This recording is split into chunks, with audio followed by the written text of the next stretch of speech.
हम फॉर्म बनाते हैं, हम चाहते हैं उस फॉर्म का डेटा डेटाबेस तक पहुंचना चाहिए। तो उसके लिए हमें करना क्या पड़ेगा या कैसे हम काम करेंगे, जरा ध्यान से देखना।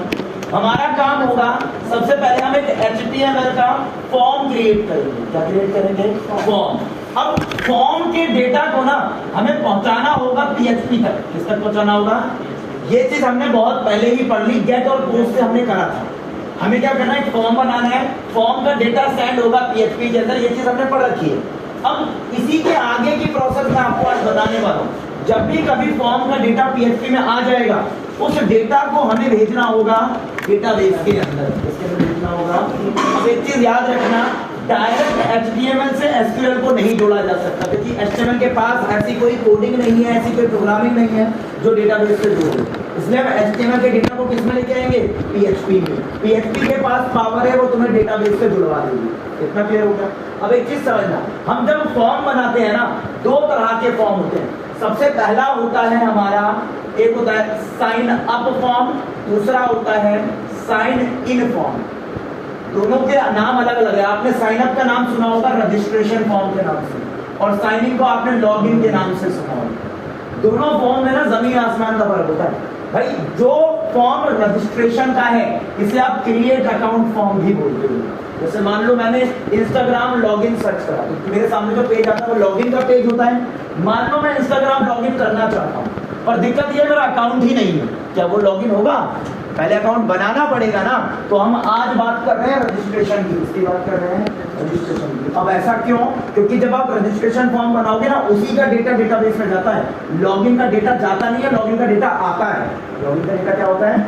वो सोचो मैंने इंस्टाग्राम पे अपनी आईडी डाली, पासवर्ड डाला, उसमें मेरी प्रोफाइल शो कर दी, तो डेटा आया ना, गया थोड़ी ना है। पर क्रिएट अकाउंट में क्या होता है? जो जो चीजें मैं भरूंगा वो सेव होंगी डेटाबेस के अंदर। इसलिए मैं कह रहा हूँ आज हम क्या पढ़ रहे हैं? रजिस्ट्रेशन करना। कि हमें क्रिएट अकाउंट वाला फॉर्म बनाएंगे, उसके डेटा को भेजेंगे PHP में, और PHP उसे डेटाबेस से जोड़ देगी। इतना क्लियर हो गया?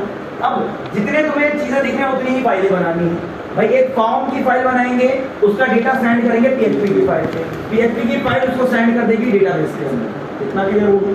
अब शुरुआत करते हैं फॉर्म बनाने से, और जरा ध्यान से देखना।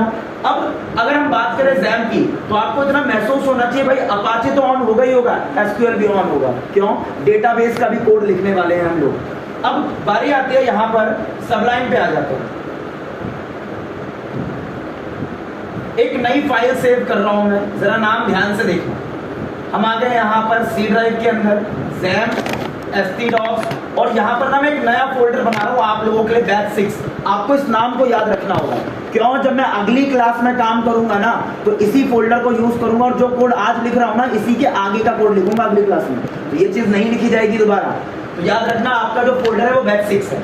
इसके अंदर ना मैं एक पहली फाइल बनाने जा रहा हूँ फॉर्म के लिए। तो मैंने फाइल का नाम रख दिया form.html, और यहाँ पर क्या करना है? हमें एक रजिस्ट्रेशन का फॉर्म बनाना है। ठीक है, तो हम फॉर्म बनाना शुरू करते हैं। पेज को एक टाइटल दे दिया मैंने, रजिस्ट्रेशन फॉर्म।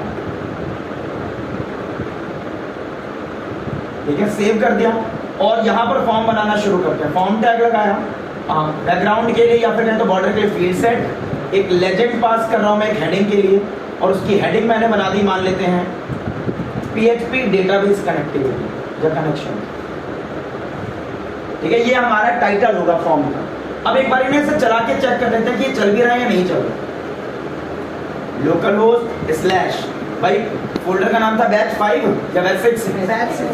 बैच 6 नाम था। स्लैश फाइल का नाम क्या है? form.html। यही हमारा, जूम आउट कर देते हैं, ऐसा भी है, सही चल रहा है। अब यहाँ पर ना एक रजिस्ट्रेशन का फॉर्म बनाना है। याद रखना, रजिस्ट्रेशन का मतलब है क्रिएट अकाउंट का फॉर्म। तो यहाँ पर मैंने एक प्री टैग लगाया, और मैं कुछ चीजें बनाऊंगा जो रजिस्ट्रेशन में मदद करेगा। इनपुट टाइप टेक्स्ट रखा, और PHP के लिए इसका नाम दे दिया मैंने यूनेम। प्लेस होल्डर के अंदर मैंने बोला सेट योर यूजर नेम। ठीक है, तो अगर मैं स्क्रीन पर रिफ्रेश करता हूँ ना, तो आपको एक फील्ड मिलेगी, और प्लेस होल्डर बता रहा है कि आप एक नया नाम क्रिएट करने वाले हो। यहाँ पर समझ में आ रहा है मैंने प्लेस होल्डर कैसे लिखा? देन इसी तरीके से ना एक और बना लेते हैं भाई, उस यूजर का ना पासवर्ड भी तो सामने वाला क्रिएट करता है।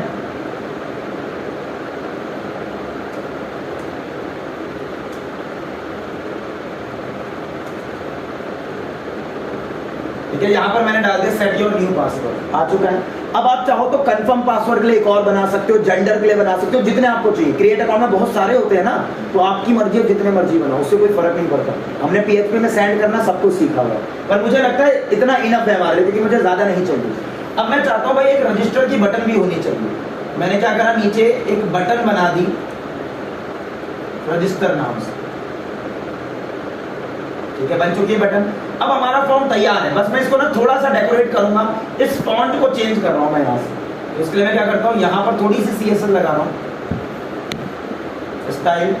मेरे को यहाँ पर चाहिए फॉन्ट फैमिली मोनोस्पेस, और एक फॉन्ट साइज भी चाहिए मुझे 33। ठीक है, ये फॉर्म मैंने बनाया। अब मैं जूम कर रहा हूँ, फॉर्म क्रिएट हो चुका है। फॉर्म बनाना सभी को आता भी होगा। अब शुरुआत करते हैं पहले काम से। भाई जब फॉर्म बन जाएगा ना, मैं चाहता हूं जो आप यूजर नेम बनाओगे, जो पासवर्ड बनाओगे, रजिस्टर दबाते ही ना ये यूजर नेम और पासवर्ड PHP की फाइल को मिल जाना चाहिए। किसको मिल जाना चाहिए? ये HTML है अभी। तो अब एक नई फाइल बनाते हैं। एक नई फाइल बनाई जिसे मैं सेव कर रहा हूं। नाम मैंने रख दिया, मान लेते हैं file.php। ये सेकंड फाइल है। मैं क्या चाहता हूं कि भाई जो भी कोई फॉर्म को भरेगा, सबमिट करते ही डेटा यहाँ आना चाहिए। तो यहाँ डेटा लाने के लिए हमें बहुत सारी चीजें जो फॉर्म पे लगानी पड़ती है। सबसे पहले हमें डालना है एक्शन। किसको मिलेगा डेटा? file.php को। उसका मेथड मैं बता रहा हूँ यहाँ पर पोस्ट। अब पोस्ट लिखने का सिंपल सा कारण ये है भाई, आप log in log out create account कर रहे हो तो URL में नहीं दिखना चाहिए, इसलिए मैंने पोस्ट लगा दिया यहाँ पर। अब जैसे आप फॉर्म को भरोगे ना, तो वो इस फाइल पे लेके आएगा डेटा। इसके लिए मैंने क्या करा, यहाँ पर ना डेटा को कलेक्ट कर रहा हूं। मैंने कहा अगर कभी भी आपको पोस्ट मिलता है और पोस्ट ना किसी भी यू नेम को लेके आ रहा होगा, तो उसे ना एक वेरिएबल में डलवा देना जिसका नाम मैं बता रहा हूं, नेम। साथ ही साथ अगर आपको कभी भी पोस्ट मिलता है, वो यू पास को अगर लेके आ रहा होगा, तो उसे एक वेरिएबल में डलवा देना जिसका नाम मैं रख रहा हूं, पास। तो ऐसे सोचो, आपने फॉर्म में जो चीज यू नेम में भरी होगी वो हमारे नेम के अंदर आएगी, जो चीज आपने यू पास में भरी होगी वो हमारे इस पास के अंदर आ जाएगी। इतना हमने कर दिया। देन आते ही ना मैं प्रिंट करा रहा हूं, बस लिखा हुआ आ जाएगा यूजर नेम इक्वल्स टू, और जो भी आपने नाम डाला होगा वो प्रिंट होगा। सिमिलर इसी तरीके से ना पासवर्ड भी प्रिंट हो जाएगा।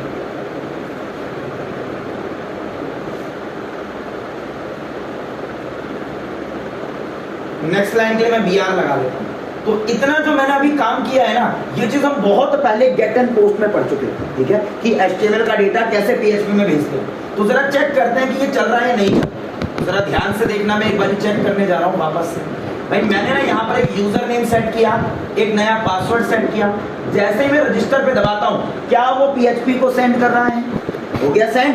इसका मतलब 50% वर्क होता है डन, आधा काम कर दिया, क्योंकि HTML से पहले PHP में जाना है, फिर डेटाबेस में जाना है। तो मैंने आधा काम कर दिया, PHP में पहुंच रहा है। अब आते हैं बाकी के काम पे। जरा बोर्ड पे ध्यान दो। भाई अभी मैंने क्या किया ना, मैं यहाँ लिखा हूँ, मैंने एक फॉर्म बनाया के अंदर, इतना हो गया। अब बात आती है PHP से किसमें डालना है? डेटाबेस में। क्या खुद का डेटाबेस है हमारे पास अभी तक? नहीं है ना, तो उसके अंदर टेबल है, तो ये सब बनाना पड़ेगा मुझे।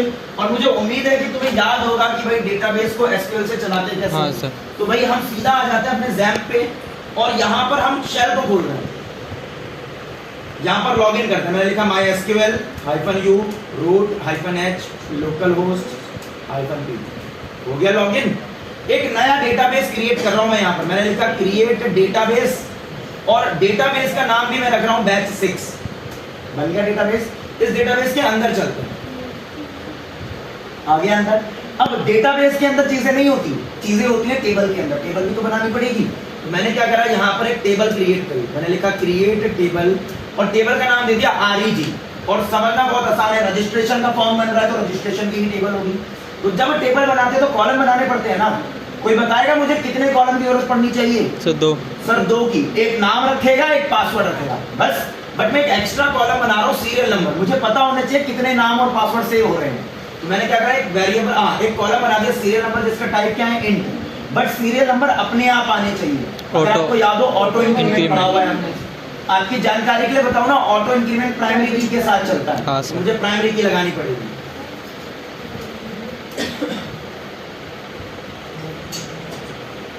ठीक है, तो मैंने यहाँ पर क्या करा, यहाँ पर मैंने एक कॉलम बना दिया सीरियल नंबर, जिसका इंटीजर टाइप होगा और ऑटो इंक्रीमेंट होगा। अब एक भाई कॉलम का जो नेम है उसके अंदर हमारे यूजर नेम स्टोर हो जाएंगे। साथ ही साथ मैंने एक नया कॉलम बनाया पासवर्ड के लिए। और इस पासवर्ड का भी मैं जो टाइप है ना, पासवर्ड का टाइप भी सेट कर रहा हूँ varchar। तो अगर आप ऑब्जर्व करोगे ना तो मैंने 3 कॉलम बनाए हैं। अगर मैं कमांड को पढ़ूं, यहां से पढ़ो, क्या कह रहा हूं मैं, क्रिएट टेबल आरईजी, एक आरईजी की टेबल बना दो जिसमें एक सीरियल नंबर होगा जो अपने आप आएगा। इसके अलावा जो फॉर्म में तुम यूजर नेम बनाओगे वो इस कॉलम में चला जाएगा, फॉर्म में जो पासवर्ड बनाओगे वो इस पासवर्ड में चला जाएगा। फॉर्म हमने क्या करा, यहाँ पर टेबल बना दी, एंटर करते ही ना हमारी टेबल जो है कंप्लीट हो चुकी है, दिख रहा है, लिखा हुआ आगे क्वेरी सक्सेसफुल। अब मैं टेबल देखना चाहता हूं, मैंने लिखा डिस्क्राइब आरईजी। अगर आप ऑब्जर्व करोगे तो दिख रहा है यही टेबल है हमारी। अब इसके आगे का काम मुझे नहीं करना है यहाँ पर भाई, इसके आगे क्या होता है इंसर्ट, पर इंसर्ट तो फॉर्म खुद करेगा ना, तो इसके आगे नहीं करना। तो अब मेरा कितना काम हो चुका है जरा यहाँ ध्यान देना भाई। मैंने आपको बताया कि मैंने HTML का डेटा PHP में पहुंचा दिया, इसके अलावा मैंने एक डेटाबेस तैयार कर लिया जिसका नाम है बैच 6, ये तैयार कर दिया।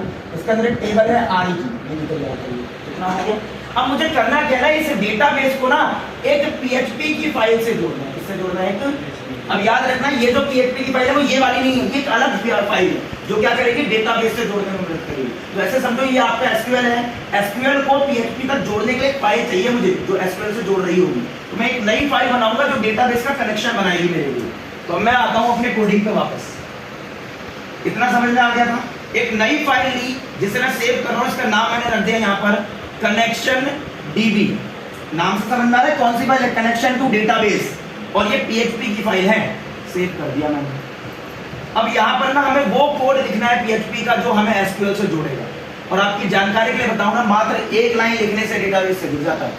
अब वो लाइन क्या है जरा ध्यान देना। मैंने यहाँ पे लिखा MySQL _connect। ये एक फंक्शन होता है, इसके अंदर आपको प्रॉपर्टी पास करनी होती है। जैसे ये फंक्शन लिखोगे ना तो ये क्या करेगा, ये PHP का फंक्शन है, ये आपको SQL से जोड़ देगा। किससे जोड़ देगा?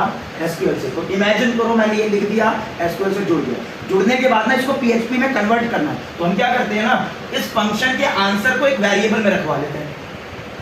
अब इससे होगा क्या, ये फंक्शन हमें डेटाबेस से जोड़ेगा, उसका आंसर किस में आ जाएगा, कौन के अंदर। मतलब कौन जो है ये PHP है और ये हमारा डेटाबेस है। ये कौन है हमारा? अब बात आती है ना, जब आप कनेक्शन बनाते हैं तो आपको बताना पड़ेगा कि इसका होस्ट कौन है, इसका यूजर कौन है, उसका पासवर्ड क्या है, किस डेटाबेस से जोड़ना है, क्योंकि बहुत सारी चीजें होती हैं। तो इसके लिए हम क्या करते हैं ना, ऊपर आके ना सारी चीजें डिफाइन करते हैं। हम पहले बता रहे हैं होस्ट। ये बताओ जब SQL चलाते हो तो होस्ट कौन करता है? Local host. लोकल होस्ट, ये है हमारा होस्ट। भाई जब आप SQL को लॉगिन करते हो तो यूजर भी बताना पड़ता है। यूजर कौन होता है? रूट। अब याद रखना, आपको नए यूजर बनाने भी सिखाए थे। अगर खुद का यूजर बना रखा उसका नाम लिखना है यहाँ पर। अब जब यूजर बनाते हो तो उसका पासवर्ड भी डालना पड़ता होगा। भाई रूट का कोई पासवर्ड होता है? नहीं। तो ध्यान से देखो, मैंने ब्लैंक छोड़ा है, याद रखना एक स्पेस भी नहीं दबाया मैंने, ब्लैंक का मतलब ब्लैंक। देन अब जब तुम लोकल होस्ट से रूट में लॉगिन करोगे तो वहां तो बहुत सारे डेटाबेस होते हैं ना, तो किस डेटाबेस में जाना है वो बताने के लिए मैंने एक वेरिएबल बनाया डेटाबेस, और हमारे डेटाबेस का नाम था बैच 6। इतना क्लियर हो गया? तो अब ये सारी प्रॉपर्टी मेरे को इस फंक्शन को देनी है। तो मैं अपने फंक्शन को बोलूंगा ना, भाई हम तुम्हें होस्ट बता रहे हैं, होस्ट कौन है? Local host. हम बता रहे हैं कि कौन सा यूजर से लॉगिन करना है, हम बता रहे हैं उसका क्या पासवर्ड होगा, और हम बता रहे हैं जब लॉगिन हो जाएगा ना तो किस डेटाबेस पे काम करना है। मीनिंग समझ में आया इसका? अब मैं चाहता ना तो ये 4 वेरिएबल ना बना के इसी के अंदर लिख सकता था, लोकल होस्ट, रूट, ब्लैंक, और यहाँ लिख देता बैच 6, काम बन जाता। पर पता मैंने अलग क्यों लिखा? कल को तुम किसी और प्रोजेक्ट पे काम करोगे तो यहाँ चेंज कर देना, इसको हाथ नहीं लगाना पड़ेगा, इसलिए अलग से बनाना। इसका सीक्वेंस यही रहेगा? सीक्वेंस यही रहेगा, पहले होस्ट, फिर यूजर, फिर पासवर्ड, फिर डेटाबेस। सीक्वेंस आगे पीछे करोगे बर्बाद हो जाएगा पूरा। अब बात आती है ना, हम इस फंक्शन को कह सकते हैं सही है पर ये चलेगा नहीं। बात आती है क्यों? भाई ये जो फंक्शन आपको दिख रहा है ना SQL कनेक्ट, ये 2014 तक चलता था। आज की डेट में SQL का अपडेटेड वर्जन आ चुका है, उसके अंदर ये फंक्शन काम नहीं करता, इसलिए हम इसको ना ऐसे लिखते हैं, MySQLi कनेक्ट। अब बात आती है व्हाट इज MySQLi। आई का मतलब है इम्प्रूव्ड। आई का मतलब क्या है? इम्प्रूव। मतलब कि MySQL के अंदर जो चेंजेस हुए हैं ना तो उसे इम्प्रूव्ड वर्जन में डाला गया। तो ये एक नया फंक्शन बन गया जो आपके लिए SQL के काम करता है। तो मैंने कहा हमें MySQL से कनेक्ट कराना है, जिसका होस्ट होगा लोकल होस्ट, रूट चलाएगा, पासवर्ड नहीं है, किस डेटाबेस से कनेक्ट करना है? बैच 6। इतना लिखने से आप डेटाबेस से कनेक्ट होगा, ठीक है। अगर मैं इस फाइल को रन करूंगा ना आप डेटाबेस से कनेक्टेड हो, बट बात आती है आपको पता कैसे लगेगा कनेक्ट हो भी या नहीं। और मान लो बाई चांस नहीं हो तो क्या कारण है जिस वजह से नहीं हो, इसलिए मुझे यहाँ एक इफ की कंडीशन बनानी पड़ेगी जो मुझे बताए अगर कनेक्ट हुआ तो सक्सेसफुल, नहीं हुआ तो एरर क्या है, ये बात बतानी चाहिए। तो इसलिए मैं क्या करता हूँ, यहाँ पर एक इफ की कंडीशन बनाता हूँ। मैंने लिखा इफ जो मेरा कनेक्शन है उसका नाम क्या है, कौन। मैंने पूरे डेटाबेस को किसमें डाल रखा है, कौन के अंदर ना। मैंने कहा अगर कनेक्शन नहीं हुआ, एक्सक्लेमेशन साइन को नॉट बोलते हैं ना, तो मैंने क्या कहा, अगर किसी भी वजह से कनेक्शन नहीं बना तो यहां पर आएगा एरर। यहां क्या आएगा, अभी ऐसा मत समझना ये कोई कोड नहीं है, तुम्हें दिखाने के लिए लिख दिया मैंने बस। बट मान लो कनेक्शन हो गया होगा तब तो लिखा हुआ आना चाहिए कनेक्शन सक्सेसफुल। मीनिंग समझ में आया क्या बोल रहा हूं भाई। मैंने क्या कहा, अगर कनेक्शन नहीं बना तो आएगा एरर, कनेक्शन बन गया तो लिखा आ जाएगा कनेक्शन सक्सेसफुल। अब बात आती है ना, जो एरर आएगा वो आप एको से नहीं लिख सकते। एरर जो आएगा वो किस चीज का एरर तुम्हें थोड़ी ना पता होगा। तो यहां पर हम क्या करते हैं, एरर लिखने के लिए ना एक प्री डिफाइंड फंक्शन है जिसे हम बोलते हैं डाई। आपको क्या करना पड़ेगा, यहाँ पर एक डाई नाम का फंक्शन लगाना पड़ेगा। अब इसका काम क्या है, जैसे एको होता है ना प्रिंट करता है, डाई भी प्रिंट करता है, पर डाई प्रिंट करता है एरर्स को। डाई किसको प्रिंट करता है, एरर्स को। अब बात आती है एरर किस किस तरह के आ सकते हैं भाई। अभी हम एसक्यूएल पे काम कर रहे हैं, तो जो भी एरर आएगा वो एसक्यूएल का होगा। तो एसक्यूएल के एरर को देखने के लिए ना एक फंक्शन होता है माई एसक्यूएल एरर के नाम से, ठीक है। मैंने कहा डाई क्या करेगा, एरर को प्रिंट करेगा, और क्या एरर होगा ये बता देगा। बात आती है एरर आएगा किस पे, अगर डेटाबेस नहीं चला या चल गया तो सब कुछ इसी के अंदर होगा ना, तो एरर या तो इसी पे आएगा या तो ये चल जाएगा। ऐसे मैंने लिख दिया। अब पूरे कोड का मीनिंग समझ में आ रहा है। याद रखना ये दो फाइल अलग हैं, इन दोनों को भी इग्नोर कर रहे हैं हम लोग। ये क्या करेगा, हमारे एसक्यूएल से जोड़ेगा जो मैंने बना दिया। तो मैंने कहा मेरे को एसक्यूएल से जोड़ो, अगर नहीं जुड़ा तो एरर दिखाओ, अगर जुड़ गया तो कनेक्शन सक्सेसफुल दिखाओ। अब इस फाइल को चला के देखते हैं क्या ये डेटाबेस से जोड़ रही है या नहीं जोड़ रही। तो जरा ध्यान देना, मैंने यहाँ पर लिखा लोकल होस्ट स्लैश फोल्डर का नाम था बेसिक्स। भाई जो हमारी कनेक्शन वाली फाइल है यही वाली है, चेक करो जरा आंसर क्या लिखा हुआ आ रहा है, कनेक्शन सक्सेसफुल। इसका मतलब इसने मुझे ना एसक्यूएल से जोड़ दिया। बट बात आती है कब नहीं जुड़ना चाहिए था, तो जरा ध्यान दो। अगर मैं ज़ैम्प के पास आके एसक्यूएल को बंद कर दूं, क्या डेटाबेस चल रहा होगा। अगर एसक्यूएल बंद है ना तो शेल खोल के देखना खुलेगा नहीं, आप वहां लॉगिन नहीं कर सकते। तो अगर मैंने एसक्यूएल बंद कर दिया मतलब कि डेटाबेस तो चलना नहीं चाहिए। तो देखो यहां पर क्या होगा आपके सामने आया एरर। ये एरर जो है माई एसक्यूएल आई एरर ने बनाया है, और प्रिंट कौन कर रहा है, डाई। अब अगर आप इस एरर को पढ़ोगे ना तो एरर में साफ साफ लिखा है क्या प्रॉब्लम है, क्या कह रहा है, no connection could be made, connection नहीं बन पा रहा। आगे बढ़ते हैं, क्या कह रहा है, because the targeted machine actively refuse. Refuse का मतलब पता क्या होता है, ऑफ हो जाना। तो कह रहा है आपका कनेक्शन नहीं बन पा रहा बिकॉज मशीन ऑफ पड़ी हुई है। और हमने खुद ने देखा कि हमने सर्वर को तो ऑफ पे छोड़ा हुआ है, दिख रहा है। जैसे मैं इसको स्टार्ट करता हूँ डेटाबेस सर्वर को और रिफ्रेश करता हूँ, बन रहा है कनेक्शन। इसका मतलब मैंने अपनी PHP को ना, इस PHP को डेटाबेस से जोड़ दिया। अब हमारा ना 100% काम कंप्लीट होता है। 50% ये था कि HTML का डेटा PHP में डाल दो, 50% क्या था, PHP को डेटाबेस से कनेक्ट कर दूं। अब पता है इन दोनों को बस जोड़ना रह गया। अगर मैं यहाँ पर इसको जोड़ देता हूँ काम खत्म हो जाएगा सारा का सारा। तो अब इसे जोड़ने के लिए ना इस वाली फाइल से काम करना है, क्योंकि ये वाली फाइल तो जोड़ नहीं होगी, तो इस वाली फाइल पे आते हैं। अब ये जो फाइल है हमारी वो कौन सी फाइल होगी, जरा ध्यान से देखना, यही वाली तो फाइल होनी चाहिए। अब यहाँ पर हमें काम करना है, तो जरा ध्यान दो भाई। इमेजिन करो तुमसे बोला जा रहा है रजिस्ट्रेशन जो टेबल तुमने बनाई है ना उसमें डेटा डालो। तो डेटा डालने के लिए हम कमांड कौन सी लिखते हैं, इंसर्ट इनटू टेबल का नाम, कॉलम डिफाइन करते हैं, वैल्यूज लिख के जो डालना होता है वो डालते हैं, सही होता है ना। तो PHP भी जब डेटाबेस में कमांड डालना चाहेगी या मतलब डेटा डालना चाहेगी तो कमांड तो लिखनी पड़ेगी ना। तो वो कमांड में यहाँ बता रहा हूँ कि कौन सी कमांड चलानी है। मैंने क्या करा, यहाँ पर मान लेते हैं लिख दिया ऐसे। जब कमांड होगी ना वो ये होगी, इंसर्ट इनटू हमारी टेबल, RG नाम का टेबल का। अब टेबल के अंदर ना 3 कॉलम है पर मुझे 2 ही में डालना है। हाँ। पहला कॉलम है नेम, दूसरा कॉलम है पासवर्ड, नॉट पास। अब एक चीज ध्यान रखना, यहाँ से स्पेलिंग का केस तक मैच कर लेना, N बड़ा है, पासवर्ड का P बड़ा है। अगर तुमने कॉलम के नाम इधर उधर अलग लिख दिए ना तो चलेगा नहीं किसी भी कीमत पे। मैंने क्या कहा, मैं कह रहा हूँ इंसर्ट कराना चाहता हूँ रजिस्ट्रेशन वाली टेबल में। टेबल में 3 कॉलम है, मुझे कौन कौन सा डालना है, नेम में और पासवर्ड में। आगे आते हैं, इसके आगे मैंने कहा वैल्यूज, क्या डालनी है, वैल्यूज। अब बात आती है नेम के अंदर जो डेटा आएगा वो कहां से आएगा, जो तुमने फॉर्म के नेम में भरा होगा। फॉर्म के नेम में जो भरते हो वो किसमें जा रहा है, वेरिएबल नेम के अंदर। तो मैं यहाँ पर बता दूंगा कि जो भी चीज वेरिएबल नेम में आएगी ना वो हमारे इस नेम में चली जाएगी। साथ ही साथ मैंने यहाँ पर फिर से बता दिया, जो भी चीज हमारे वेरिएबल पास में आएगी वो पासवर्ड में चली जाएगी। मीनिंग समझ में आया सभी को क्या लिखा है, ये कमांड होगी जो चलानी है। अब इस पूरी क्वेरी को मैं इसमें तो नहीं डाल पाऊंगा, इसलिए मैंने क्या करा, इस पूरी क्वेरी को ना एक वेरिएबल में कन्वर्ट कर दिया। मैंने यहाँ पर ना एक वेरिएबल बना दिया, उसका नाम मैंने रख दिया कमांड। मीनिंग समझ रहा है क्या करा? क्योंकि मेरे को इसके अंदर इसको लिखना है, मैं पूरी क्वेरी तो इसके अंदर नहीं लिख पाऊंगा किसी भी कीमत पे, तो मैंने बता दिया कि क्या कमांड होगी, और वो कमांड एक वेरिएबल में पड़ी हुई है, मैं इस वेरिएबल को इसके अंदर लिख पाऊंगा ना। अब ये जो कमांड है ना, चलाने के लिए फंक्शन यूज करना पड़ता है। फंक्शन है MySQL क्वेरी, तो जैसे ही मैं यहाँ लिखूंगा ना MySQL I_query, ये फंक्शन होता है। इसका काम होता है SQL की कमांड को चलाना। अब कुछ सोचो, ये जो कमांड देखिए SQL की है, तो ये फंक्शन क्या करता है, ऐसी कमांड्स को चलाने के लिए जाना जाता है। अब बात आती है कमांड चलानी किस पे। मैंने कहा आपको ना एक कॉन मिलेगा। क्या मिलेगा? कॉन। कॉन पता है ना क्या है? मैंने आपको दूसरी फाइल में दिखाया था। कौन हमारा कनेक्शन है। कौन क्या है? हमारा कनेक्शन है। तो मैंने कहा हमारे कनेक्शन के पास जाना और उसके अंदर जाके ना ये वाली कमांड चला देना,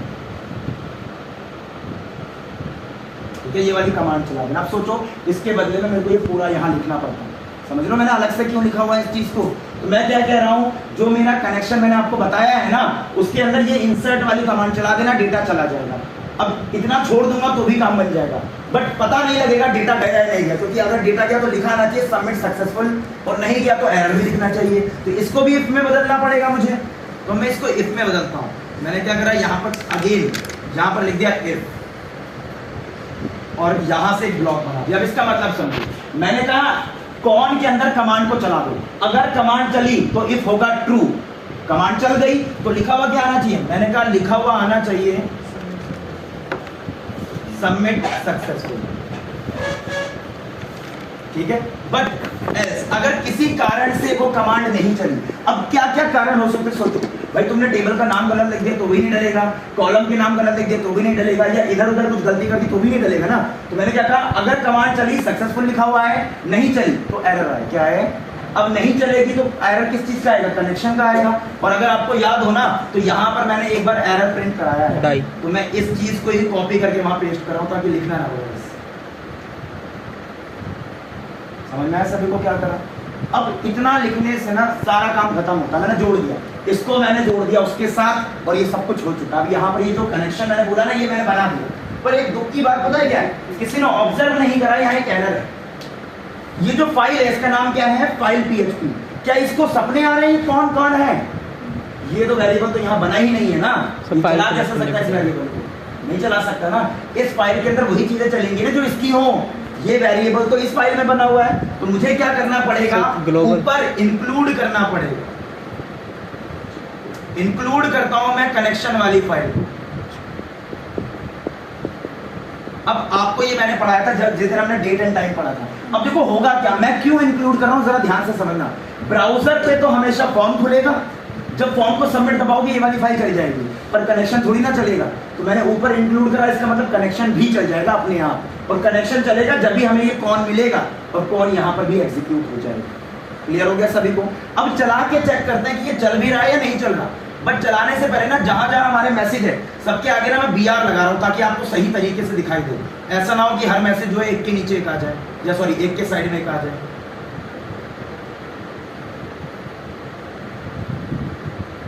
ठीक है, हर एक के आगे लगा दिया। और देखो चलाने से पहले ना एक बार मैं आपको दिखा देता हूँ, select all columns from REG table. आपके सामने बनाई थी, फिर भी देख लो। यहाँ पर जो लिखा हुआ आ रहा है ना, एम्प्टी लिखा आ रहा है, दिख रहा है भाई। मैंने कहा मेरी टेबल के अंदर क्या डेटा है, तो वो कहता है खाली पड़ी हुई है। और अब जरा इस फॉर्म को भरते हैं, जरा ध्यान से देखना। वापस आया मैं और अपने फॉर्म को खोलते हैं। तो इमेजिन करो तुम मेरी वेबसाइट पे आए और तुमने फॉर्म खोल दिया। तुमने कहा भाई मैं यूजर नेम सेट कर रहा हूँ अभी 1 2 3, और तुमने कहा मैं एक पासवर्ड भी सेट कर रहा हूँ। सेट कर दिया। जैसे ही मैंने रजिस्टर पे दबाया तो देखो यार कुछ एरर आ चुके हैं तुम्हारे सामने। अब इनको हम सॉर्ट आउट करेंगे। अब पता है एरर क्या आए होंगे, कहीं स्पेलिंग मिस्टेक हुई होगी जिसके एरर है, तो इसको सॉर्ट आउट करते हैं। सबसे पहला एरर क्या कह रहा है, इंक्लूड में एरर आया भाई। तो वापस आते हैं और इंक्लूड की स्पेलिंग वगैरह चेक कर लेते हैं। कनेक्शन DB नाम था भाई उसका, बस यही एक एरर है।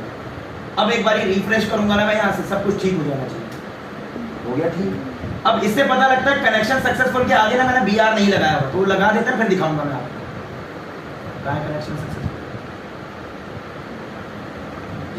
अब देखो जो मैंने करा है ना उसकी एंट्री हो गई होगी। अगर मैं तुम्हें दिखाऊं, दिख रहा है एंट्री तो हो गई, डेटाबेस में चला गया था वो। एक नई एंट्री करते हैं ताकि आपको समझ में आ जाए कि क्या हुआ। मैंने यहाँ से form.html को ओपन किया। भाई मैंने कहा मैं एक नया यूजर नेम बना रहा हूँ जिशान, पासवर्ड रख रहा हूँ 147। जैसे मैं सबमिट करता हूँ, मीनिंग को समझना, जैसे ही सबमिट करा, ये जो लाइन है ना कनेक्शन सक्सेसफुल, याद है कनेक्शन वाली फाइल में बनाई थी जिसने बताया था कि कनेक्शन है या नहीं। जब फॉर्म को भरा तो वो डेटा किसको सेंड करा था, PHP को, तो आपने ये डेटा डाला है।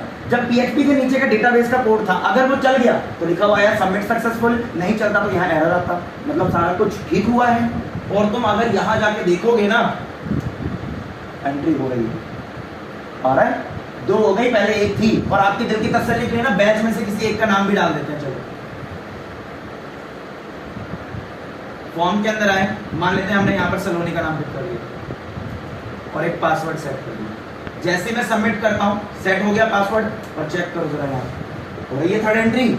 अब बात आती है, हमने जो अपने टॉपिक की बात करी थी, टॉपिक तो यही होता है खत्म, कहा था डेटाबेस में भेजना है, भेज दिया डेटाबेस में। अब दिक्कत क्या क्या है इसमें जरा ध्यान से सुनना। एक बारी फॉर्म पे वापस आते हैं, फॉर्म पे जरा वापस चलेंगे और देखेंगे कि क्या दिक्कतें दिख रही हैं। जरा ध्यान दो, मैंने ना कुछ बिना भरे रजिस्टर कर दिया। अब पता है क्या हुआ, अभी आप कह रहे हो सर फॉर्म सबमिट हो गया। दुख की बात ये है ना, एसक्यूएल के अंदर ना खाली एंट्री हो गई।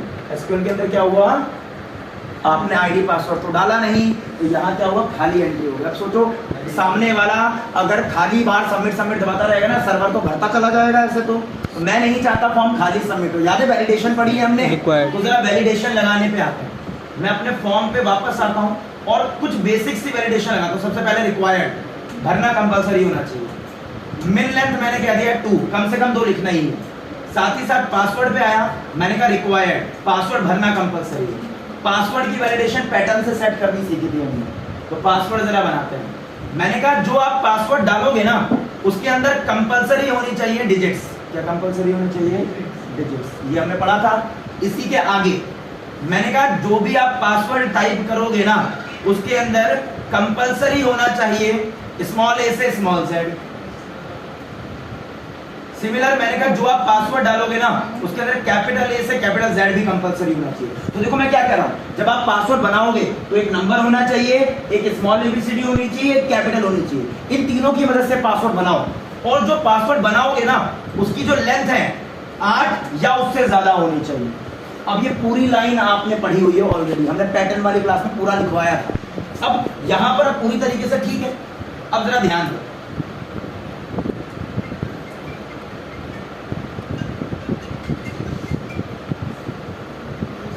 अब जरा ध्यान देना, आगे आते हैं। मैंने क्या करा, अगर यहाँ ब्लैंक सबमिट करा ना, तो देखो रिक्वायर्ड लगा, सबमिट रिफ्रेश नहीं करा होगा इसलिए हो गया होगा। एक बार रिफ्रेश कर लेते हैं, सारी चीजों को सेव कर। ठीक है, मैंने फॉर्म को ओपन किया, जैसे ही मैं रजिस्टर दबाता हूँ ना, देखो बोल रहा ब्लैंक नहीं लेगा। एक दबाया तो बोल रहा 2 से ज्यादा डालो, 2 से ज्यादा डाल दिया। पासवर्ड की बात करें ना, तो मैंने ये पासवर्ड लिखा है। जैसे रजिस्टर करता हूँ क्या कह रहा है, मैच नहीं हो रहा। पता है क्यों, मैंने सारे स्मॉल डाले हैं। मेरे को यहाँ क्या करना पड़ेगा, एटलीस्ट स्मॉल हो, पर एक कैपिटल भी होना चाहिए, एक नंबर भी होना चाहिए, और 8 से ज्यादा होना चाहिए। मैंने सारी चीजें दी। तो अब क्या हो रहा है, ये रजिस्टर। और आप पासवर्ड को पढ़ के देखो, एक स्मॉल है, एक कैपिटल भी है, एक नंबर भी है, और टोटल लेंथ 8 से ज्यादा भी है। तो इसका मतलब ये वाली एंट्री जो है ना डेटाबेस में गई होगी, यही एंट्री। अब बात आती है इसमें और क्या प्रॉब्लम है, जरा ध्यान से सुनिए। और प्रॉब्लम दिखाता है सर, डबल एंट्री ना हो, उसके लिए तो कर देंगे, वो तो प्राइमरी की लगती है। अब जरा ध्यान दो, और प्रॉब्लम पता है क्या है, मान लो सामने वाले ने ना रॉ डेटा डाल दिया। आपको याद होगा मैंने एक दिन ये करके दिखाया था आपको। पासवर्ड हम ठीक कर रहे हैं। अब देखो सामने वाले ने अगर रॉ डेटा डाला ना, वो चला गया यहाँ पर। अब आप कहोगे सर स्पेस हट गए, तो भाई मैं कह रहा हूँ ना, एक काम करो, यहाँ चेक करके देखो, डेटाबेस में तो जा रहा है। तो आपको याद होगा ऐसी प्रॉब्लम का सॉर्ट आउट के लिए मैंने एक ट्रिम नाम का फंक्शन बताया था, याद है, फिल्टर वाली क्लास।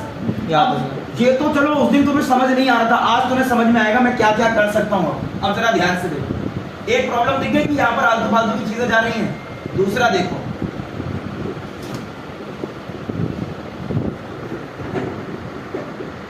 ठीक है, दूसरा मैं क्या करता हूँ, यहाँ पर फॉर्म खोला, कितना बड़ा हार्ट अटैक आने वाला है जरा ध्यान से देखना। इनपुट फील्ड,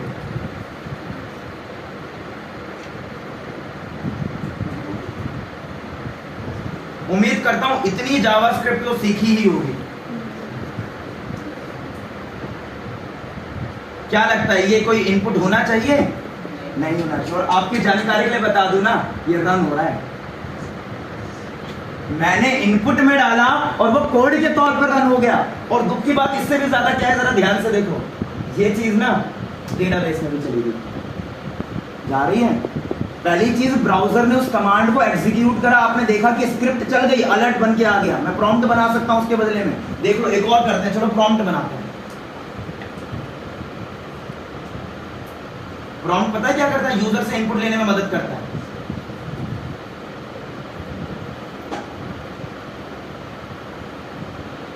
हमने क्या करा, स्क्रिप्ट के अंदर एक वेरिएबल बनाया a, और a is equals to prompt enter name. जरा ध्यान से देखना, कोड लिखा है मैंने उसके अंदर, स्मॉल कैपिटल नंबर 8 से ज्यादा। चेक करो क्या ये प्रॉम्प्ट है? भाई प्रॉम्प्ट चल गया। और यहाँ पर मैं डाल भी पा रहा हूँ। किसी भी वेबसाइट में ऐसा होगा कि तुम इनपुट में कोड लिख दो? नहीं लिख सकते ना। और दुख की बात यह ना, चलो कोड लिख भी दिया, ये डेटाबेस में जा रहा है। तो अगर तुम्हें इन चीजों से छुटकारा चाहिए तो एक क्लास पूरी की पूरी रखी थी मैंने, जिसके ऊपर फिल्टर बनाना सिखाया था। फंक्शन याद है? ट्रिम लगाना, स्पेस हट जाएंगे। क्रॉस साइट स्क्रिप्टिंग से बचना है, स्क्रिप्ट स्लैशेस नाम का फंक्शन बताया था, और साथ ही साथ HTML स्पेशल कैरेक्टर बताया था, ऐसी चीजों को ठीक करने के लिए। तो इसके आगे वो चीजें लगा लेना। और कहाँ लगेगी? अगर आपको नहीं याद आ रही तो मैं दिखा भी देता हूँ। HTML भाई आपको करना क्या है ना, जो फॉर्म में भरते हो वो डायरेक्ट इसमें आ रहा है। अच्छा। तो यहीं पर मैंने वो फिल्टर बनाया था ना, हाँ, और उसका कोड नीचे कहीं फंक्शन में बना के रख लेना बस। ये चीज आपको डालनी पड़ेगी। इतना क्लियर हो गया सभी को? बहुत है आज के लिए। अब बात आती है लिखोगे कैसे, जरा ध्यान दो। कॉपी में ना सबसे पहले लिख लेना फाइल 1 फॉर्म की फाइल है, और उसकी फोटो क्लिक करनी है। फॉर्म आपको क्लिक ही करना है।